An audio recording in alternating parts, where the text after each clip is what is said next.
Ministry of Textile Government of India gi makhada Central Silk Board Regional Sericulture Research Station Imphal na Ningol Club amadi Apunbagi Thouna VLF Heirok khutsamnaraga EcoClimate Conservation Network Manipur na support touduna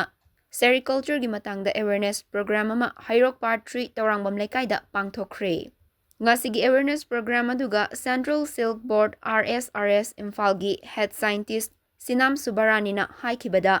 Sericulture gi lam asida thawai yauna thabak tawraga hena senthok lainaba hotnasi miyamda aikoina hiram asiga mari lainana kanaba khara pinaba laksabani aduga miyamna thawai yaubiba asi ubada hena nungaijai masina mai pakna thabak tawba ngamgani haibagi thajaba lei tin yoklaga mahum puthokani haiba asi aikoina hanadagi ipai pu haktaktagi chothaduna laklibani masi ngasi su yokli anauba natte masigi culture asi khanglaga uraga laklaba ngaktani adubu aikoina ngasi laksariba asidi hanagi traditional oiba mawong adudagi henna develop oiraba technology mayam ama sizinaraga senthok lambi henna laihanba yaba mawongda karamna yoksige haiba adu khangminasi haiki mahakna makhata na haikibada tinasi yamna yoklaga sel yamna fangnaba hotnasi masi oihanna ba hotnabada aikoi mamutana khangba haiba mathau tabana awareness program asigi kanaba miyamna lawbiyu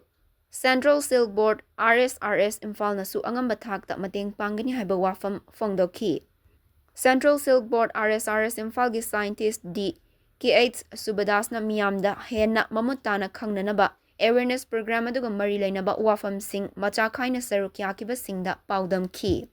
Ngasi pangthokiba awareness program aduda Sinam Suvarani head scientist I KH Subadas scientist D Central Silk Board RSRS Imphal E Premita DSO Thobal Moirangthem Inunganbi Secretary Ningol Club Hizam Premavati President Apunbagi Thouna VLF Heirokna Mathang sitna Touramgi Fampak Thakta Lengsinduna Sericulture